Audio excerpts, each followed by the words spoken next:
25 December Christmas 3 દિવસનું mini vacation અને લોકોને પડી ગઈ છે ફરવાની મજા।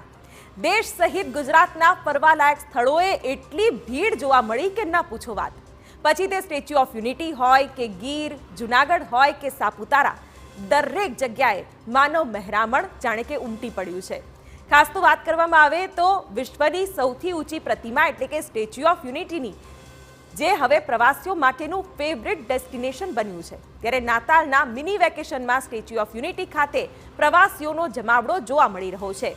શનિ, રવિ અને સોમવારની 3 દિવસની રજાઓ લાખોની સંખ્યામાં પ્રવાસીઓએ મુલાકાત લીધી, જેમાં રવિવારના એક જ દિવસમાં 80,000 પ્રવાસીઓ અહીં ઉમટી પડ્યા હતા, જ્યારે કે શનિ રવિના 2 દિવસો દરમિયાન અત્યાર સુધીમાં 1,20,000 જેટલા પ્રવાસીઓ સ્ટેચ્યુ ઓફ યુનિટીની મુલાકાત લઈ ચૂક્યા છે।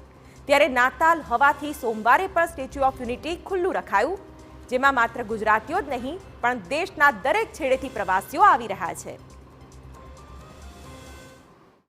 अभी तक तो स्टैचू देखा है, क्रूज पे भी गए, क्रूज भी काफ़ी बढ़िया है। वैली ऑफ फ्लावर्स देखा, मतलब इतने अच्छे फ्लावर्स, एकदम मेंटेनेंस वगैरह बहुत अच्छा है। हम एक्चुअली क्रिसमस के, नाताल के छुट्टियों में आए थे, अभी 31 तक रहने वाले हैं यहाँ पे। તો આ તરફ જૂનાગઢ અને ગીરમાં પણ ઐતિહાસિક વિરાસત અને સિંહ દર્શન કરવા લાખો લોકો ઉમટી પડ્યા છે। રાજસ્થાન, મહારાષ્ટ્ર અને મધ્યપ્રદેશથી સહેલાણીઓ સૌરાષ્ટ્રમાં ઉમટી પડ્યા છે। ગીરના રોપવે, ઉપરકોટ કિલ્લો અને સિંહ દર્શનની મજા માણતા પ્રવાસીઓએ કહ્યું કે કુદરતી સૌંદર્યનો નજારો જોઈને અભિભૂત થઈ ગયા છીએ। આવીને મને ખૂબ સારો અનુભવ થયો છે।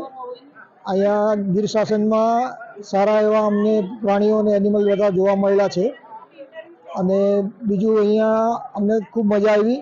સારી સર્વિસ છે અહીંયાની, ગાઈડ બી બધા સારા એવા છે, પ્રોપર રીતે ગાઈડ કરે છે અમને લોકોને અને પ્રવાસી લોકોનું બહુ સારી રીતે ધ્યાન રખાય છે।